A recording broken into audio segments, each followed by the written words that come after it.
وہ کام نہیں کر رہے ہوتے تو جو نیریٹو ہوتا ہے وفاق کا یا گورنمنٹ آف پاکستان کا وہ وہاں تک نہیں جاتا، اور وہاں پہ جو محرومی ہے یا لوگوں کے گلے ہیں یا لوگوں کی کمپلینٹس ہیں وہ اسی طرح انٹیکٹ رہتی ہیں، اور یہ جو فنڈز بھی جاتے ہیں وہاں پہ وہ کسی سطح پہ اوپر ہی انتظامیہ کی بیوروکریسی یا سیاستدان آپس میں کھا پی جاتے ہیں اور وہ نیچے تک نہیں جاتے۔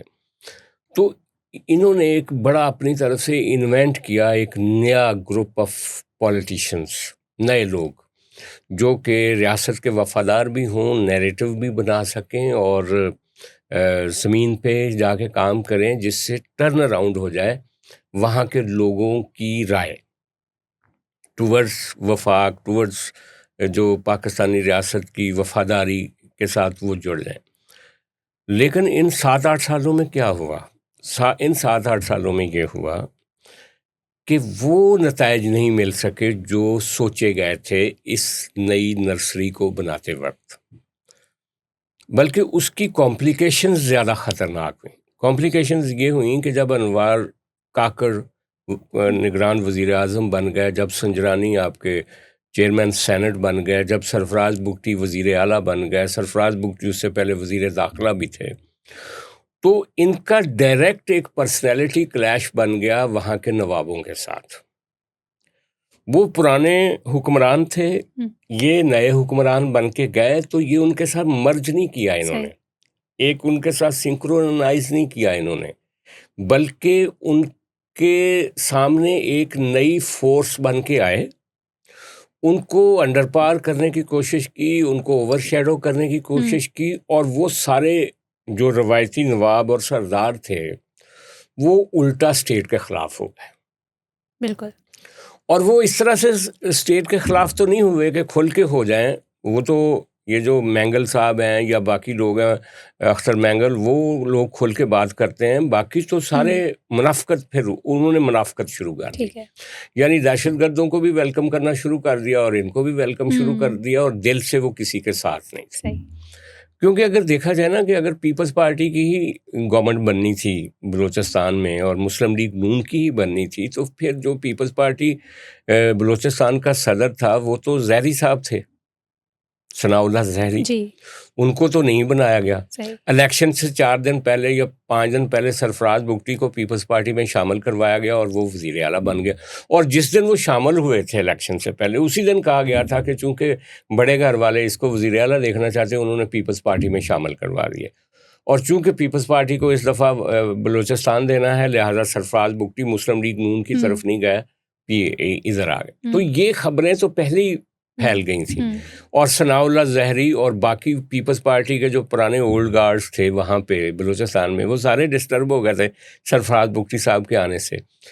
تو اگرچہ وہ یہ بڑے سمجھدار ذہین آدمی ہیں، لیکن بہرحال یہ وہ لوگ ہیں جو نئے آئے ہیں بلوچستان کی سیاست میں 5-10 سالوں میں، جو پرانے وہاں پہ 40-50 سال سے سیاست کر رہے ہیں لوگ، ان کا یہ متبادل نہیں بن سکے، نہ نیریٹو بنا سکے، نہ ان میں ضم ہو سکے، نہ وہ محرومی کم کر سکے، نہ مطلب وہ تمام نتائج نہیں مل سکے جو ان کی وجہ سے ملنے چاہیے تھے۔ ٹھیک ہے، لیکن اب جو اس کی نیچے اور زیادہ گہری اگر ہم نیچے جاتے ہیں نا، تو یہ جو مہرنگ بلوچ ہیں جی، اور ایک سبین دین ہے وہاں پہ، صبغت اللہ نہیں، سبین دین وہ خاتون ہے، یہ دونوں خواتین جو ہیں یہ اس وقت اینٹی پاکستان ایک کھل کے رول پلے کر رہی ہیں۔ اب لوگ کہتے ہیں بلوچستان کے کئی کہ بہت سارے موقع ایسے تھے کہ جہاں پہ آپ مہرنگ بلوچ کو اور سبین دین کو کلٹیویٹ کر سکتے تھے، اگر یہ کرتے تو آج وہ اتنے فاصلے پہ نہ چلے جاتے، کیونکہ ان لوگوں کے ساتھ بھی دونوں طرف سے نا، اب مہرنگ بلوچ کو بہت سارے لوگ یہ کہتے ہیں کہ وہ اینٹی پاکستان ہے، سبین کو بھی کہتے ہیں، لیکن جو کچھ ان کے ساتھ ہوا، جو وہاں کے لوگ رپورٹ کرتے ہیں کہ مہرنگ کے جو فادر تھے ان کو BLA نے اٹھایا اور ان کو کہا گیا کہ وہ ایجنسیوں نے اٹھا لیا ہے، یعنی BLA بہت سمارٹ گیم کر رہی تھی وہاں پہ، لوگوں کو ایجنسیوں سے ناراض کرنے کے لیے ان کے لوگوں کو اٹھا بھی لیتے تھے اور ان کو کہہ دیتے تھے کہ آپ کو، اور یہ نہیں تھا کہ ایجنسیاں نہیں اٹھاتی تھیں، ایجنسیاں بھی کچھ لوگوں کو جن کے اوپر ان کو شک ہوتا تھا ان کو یہ بھی اٹھاتے تھے. تو اسی طرح یہ سمی کا جو والد ہے اس کے بارے میں بھی کہا جاتا ہے کہ وہ پہلے BLA کے فاؤنڈرز میں شامل تھا، لیکن وہ BLA کے لوگوں کے رویے کی وجہ سے ان کو چھوڑ کے آ گیا، اور اب لوگ کہتے ہیں کہ ان کو مسنگ کر دیا گیا پاکستان کے اداروں کی طرف سے، حالانکہ کچھ لوگ کہتے ہیں کہ نہیں، ان کو BLA نہیں وہ کیا. اچھا، اسی طرح یہ جو نواب ہیں جیسے مینگل صاحب ہیں، مینگل صاحب اور سمیت یہ جو بیسیکلی 2 ریجنز ہیں بلوچستان میں، ایک ہے جھالاوان اور ایک ہے ساروان. جھالاوان کا ایریا جو ہے وہ ثناء اللہ زہری، نواب ثناء اللہ زہری کا علاقہ ہے، وہ وہاں پہ اتنی گڑبڑ نہیں ہے. جو ساروان کا علاقہ ہے جس میں تربت ہے، گوادر ہے اور دوسرے علاقے، وہ سارے علاقے زیادہ اس وقت گڑبڑ میں ہیں. لیکن اب تو خیر بلوچستان کے ارد گرد یہ زیارت کے علاقے یا پشتون علاقے جو ہیں ان کے وہاں پہ بھی دہشت گردی پھیل گئی ہے. اچھا، ان علاقوں میں جو ساروان ہے وہاں پہ سب سے موسٹ افیکٹو پرسن جو مینگل صاحب ہیں، کہہ رہے ہیں کہ وہ ریاست کے وہ جو مائنز کے جتنے ٹھیکے ہیں وہ بھی مینگل صاحب لیتے ہیں، لیکن مینگل صاحب BLA کو خوش رکھنے کے لیے ان کے حق میں بیانات بھی دیتے ہیں. یعنی یہ بھی ہے کہ ریاست بھی بلیک میل ہو کے ان لوگوں کو ٹھیکے بھی دیتی ہے اور پھر ان لوگوں کو پوری طرح سے اڈاپٹ بھی نہیں کرتی. ٹھیک ہے، کیونکہ یہ حقیقت ہے کہ BLA کا ان علاقوں میں جو فٹ پرنٹ ہے وہ ریاستی اداروں کے متبادل ایک طاقت کے طور پہ موجود ہے، اور وہ فٹ پرنٹ یہ نہیں ہوتا کہ آپ پہاڑ سے فائرنگ کر دیں یا کسی علاقے کو جا کے دہشت گردی کا حملہ کر دیں. وہ فٹ پرنٹ ہوتا ہے کہ لوگ یہ سمجھ رہے ہوتے ہیں کہ یہ BLA کہیں دائیں بائیں ہمارے آس پاس ہے. اور پھر یہ پچھلے 1-2 سال سے 2-3 سال سے انہوں نے 3-4 چیزیں کی ہیں جو ایک طرح سے مرج ہو گئی ہیں ساری، جو بھی یہ لڑاکا پارٹیاں جو BLA BLF اور باقی، اور اب تو طالبان کے ساتھ بھی ان کی فیڈریشن کہہ رہے ہیں بن گئی. یہ ان کا ایک اتحاد بھی ہو گیا ہے. پھر انہوں نے ایک مشترکہ انٹیلیجنس نیٹ ورک بھی بنا لیا جو کہ بہت بھیانک چیز ہے. وہ کوئٹہ میں ان وزراء کی موومنٹ اور ان بیوروکریٹس کی موومنٹ اور ہمارے فوجی دستوں کی موومنٹ کے لیے کا بھی ان کے پاس کوئی ڈیٹا وغیرہ کا سسٹم انہوں نے بنایا ہوا ہے. اور جو سب سے خطرناک چیز یہ ہے کہ انہوں نے یونیورسٹیز میں ٹیچرز، خواتین، پڑھی لکھی خواتین، اساتذہ کو، بچوں کو، بچیوں کو، ان کو برین واش کر رہے ہیں. دیکھیں یہ جو میں آپ کو بتاؤں کہ یونیورسٹیوں میں سب سے خطرناک چیز کیا ہوتی ہے، جو ہم بھی یونیورسٹیوں میں رہے، انقلاب، تبدیلی، اسٹیٹس کو کے خلاف ہر کوئی سوچتا ہے جی، اور وہ سوچتا ہے کہ میں نے تبدیلی کرنی ہے. یہ وہاں پہ آپ کا نیریٹو نہیں ہے، آپ کی ریاست کا نیریٹو نہیں ہے، علیحدگی پسندوں کے نیریٹو یونیورسٹیوں میں. اور پھر یہ جو مہرنگ یا سمی دین جو ہیں، یہ بھی انہی نیریٹیوز کی وجہ سے ہی اس طرح سے کوائن ہو کے سامنے آئیں. اور پچھلے دنوں ہم نے دیکھا خواتین جو بامبرز ہیں BLA کی، وہ کراچی تک پہنچ گئی تھیں. ابھی بھی خواتین کو اور اسٹوڈنٹس کو وہ استعمال کر رہے ہیں، موبلائز کر رہے ہیں. اور آپ نے کیا کیا ہوا ہے کہ پورے پاکستان میں اسٹوڈنٹس یونین پہ پابندی لگائی ہوئی ہے، پولیٹیکل پروسیس روکے ہوئے ہیں. بڑی غلطی ہے. اور یہ اس کو پھر آپ دیکھیں نا، ٹرانسلیٹ کریں کہ بلوچستان میں جہاں پہ آپ بات کرنا، کھل کے تبدیلی کی بات کرنا، ایک نئی تنظیم بنانا، بے شک اسٹیبلشمنٹ کے خلاف بات کریں، حکومت کے خلاف بات کریں، ان کو موقع دیں، یہ تو ہم نہیں کر رہے نا. اور جب نہیں کر رہے تو پھر ایسے موقعوں پہ نفرت، وہ جراثیم ہوتے ہیں جو جلدی جلدی تیزی سے پھیلتے ہیں. تو یہ ساری پیچیدگیاں ہیں. لیڈرشپ اپنے آپ کو کنسالیڈیٹ نہیں کر سکی جو نئی بنائی گئی. پرانے نواب جو ہیں وہ سمجھتے ہیں کہ ہمیں یہ انڈرمائن کرنے کی کوشش کی گئی، لہٰذا وہ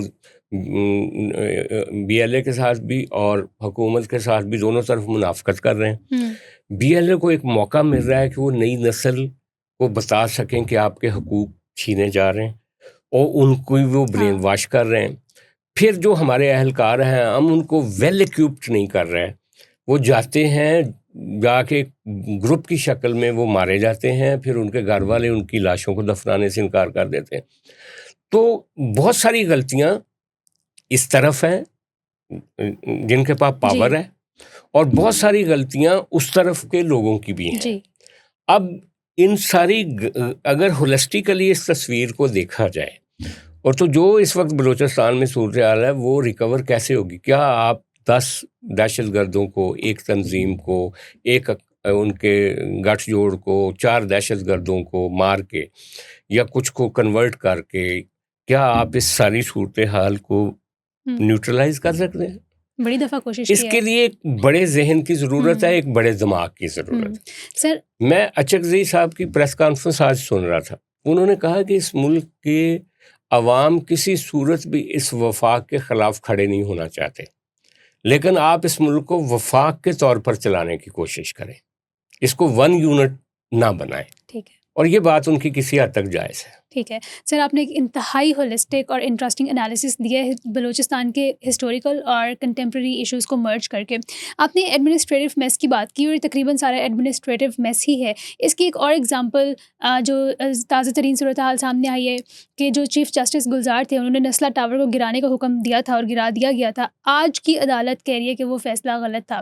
تو جن لوگوں کے گھر گر گئے, چلے گئے, جن کا اتنا نقصان ہوا, ان کا ذمہ دار کون ہے؟ اور اب آپ کی ایپیکس کورٹ اگر اس طرح کے فیصلے کر رہی ہے اور عوام کو تنگ کر رہی ہے, تو پھر باقی اداروں سے کیا ہی آپ ایکسپیکٹ کر سکتے ہیں؟ یعنی آپ انتہا دیکھیں, میں آپ کا سوال پہ ایک اور طرح سے پریشان ہو گیا ہوں کہ وہ جو ایک 100 سے زیادہ فیملیز تھیں جن کو ڈسٹرب کیا گیا تھا وہاں سے, تو وہ آج کے فیصلے کے بعد جھولی اٹھا کے جسٹس گلزار کو بددعائیں دے رہی ہوگی, جس نے اس بلڈنگ کو گرانے کا نہ صرف فیصلہ دیا بلکہ سندھ گورنمنٹ ہچکچا رہی تھی, سندھ گورنمنٹ ٹائم لے رہی تھی, بار بار ریکویسٹ کر رہی تھی کہ ابھی آپ یہ فیصلہ امپلیمنٹ نہ کروائیں, ابھی کچھ ان لوگوں کے ساتھ بات ہو رہی ہے, بلڈر کے ساتھ, فلاں کے ساتھ. انہوں نے کہا, گلزار صاحب نے, بدقسمتی یہ ہے کہ جب سیاست آ جاتی ہے نا آپ کے عہدے کے اندر, جیسے ثاقب نثار صاحب اچھلتے پھرتے تھے,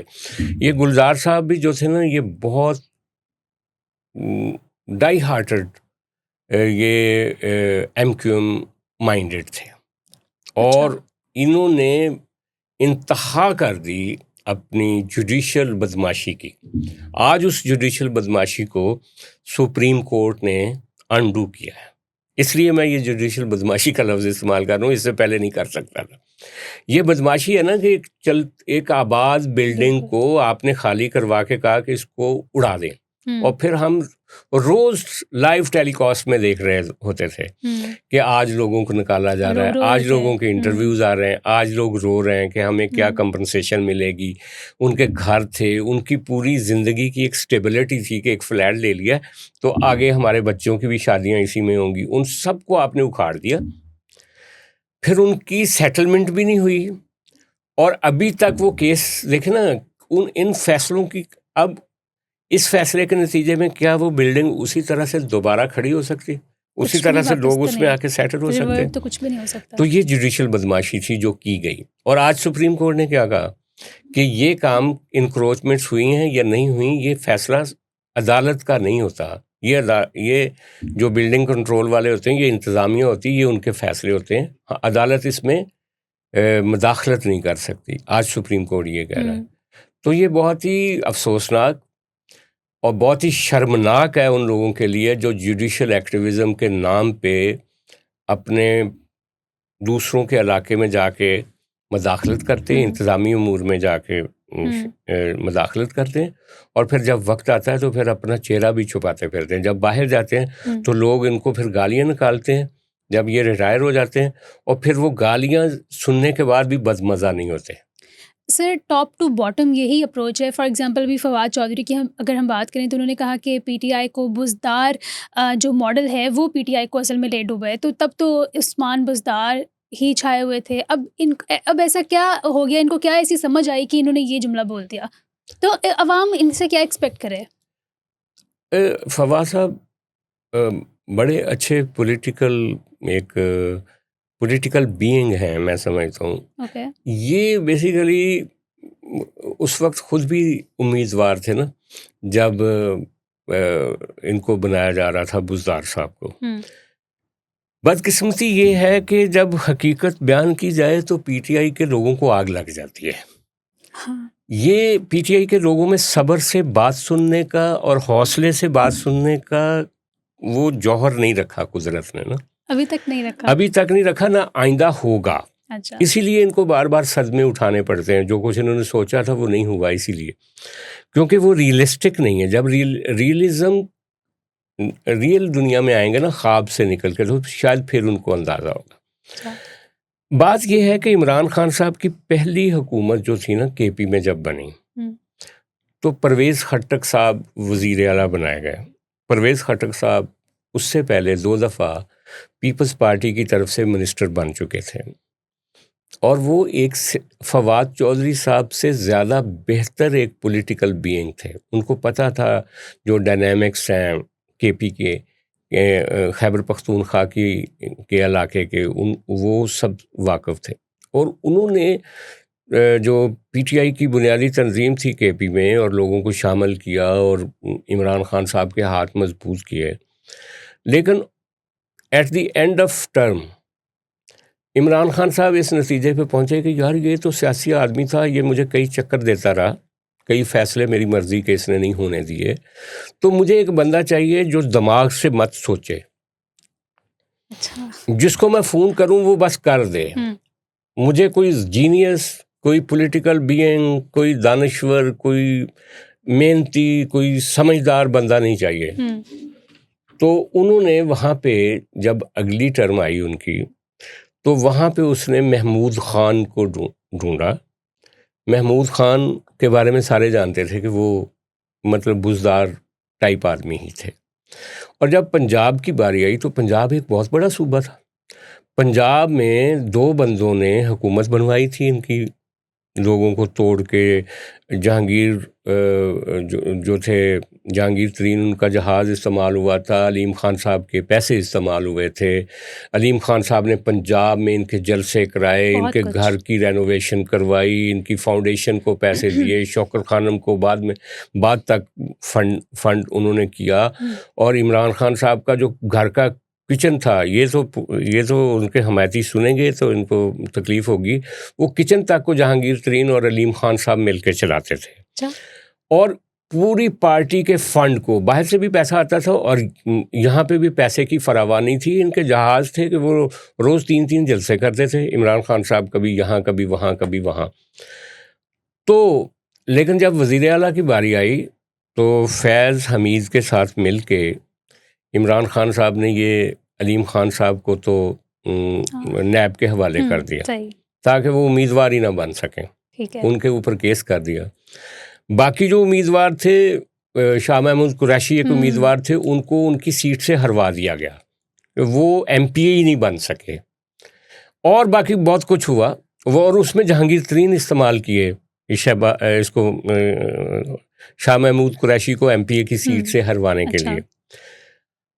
اور فائنلی یہ جو بزدار صاحب ہیں، ان کا کرا اس وقت نکلا. اور ان کا پیچھے ماضی کیا تھا؟ ان کا ماضی یہ تھا کہ ایک تحصیل کے یہ ناظم رہے تھے توسا کے، اور ان کا یہ تھا کہ انگریزی کا ایک نوٹ نہیں پڑھ سکتے تھے، اردو کا نوٹ بھی نہیں پڑھ سکتے تھے، اردو کا ایک پیراگراف بھی پورا کمپلیٹ نہیں پڑھ سکتے تھے. ہم نے نوٹس کیا ہوا ہے جو وہ تو سپیچز ایگزیکٹلی. اور پھر جب اس کو کسی نے پوچھا کہ آپ کیا کس پوزیشن پہ ہیں، تو انہوں نے کہا کہ میں پنجاب دا شہباز شریف لگ گئے ہیں.